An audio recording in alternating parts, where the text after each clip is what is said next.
Hello, welcome to Kunal পাত্র mini blog. আজকে তোমাদের সাথে গল্প করব আমাদের ঐতিহ্যের পানিহাটির দণ্ড মহোৎসবের ইতিহাস নিয়ে।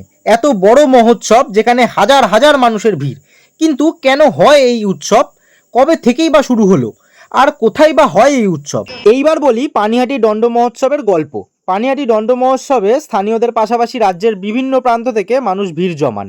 আর ভিড় হবেই বা না কেন, রাজ্যের অন্যতম প্রাচীন এই ধর্মীয় মেলা, যেটা 500 বছরেরও বেশি পুরনো, তার সাথে জড়িয়ে আছে গৌরাঙ্গ মহাপ্রভু মানে শ্রী চৈতন্যদেবের কাহিনী। বাকি গল্পটা বলার আগে তোমাদের চারপাশটা একটু দেখিয়ে দিই। অনেক দোকান বসেছে, চারিদিকে কীর্তন হচ্ছে, কিন্তু মেলা আজকে বসেনি, মেলা বসবে কালকে। কারণ এর আগে অনেক লোক মারা গেছিল, এত ভিড় হয়েছিল, সেই জন্য মেলা একদিন বাদে থেকে বসে। এদিকে প্রসাদ বিতরণ হচ্ছে, ভাবলাম লাইনে দাঁড়িয়ে নেব, কিন্তু মেঘলা করেছে, যদি বৃষ্টি চলে আসে তোমাদের সবটা দেখাতে পারবো না, তাই লাইনে দাঁড়ালাম না। আর পুরো গল্পটা অনেকটাই বড়, তাই রিলেটেড ভিডিওতে গিয়ে দেখতে পারো, অবশ্যই ভালো লাগবে তোমাদের। এখনের জন্য টাটা সবাইকে।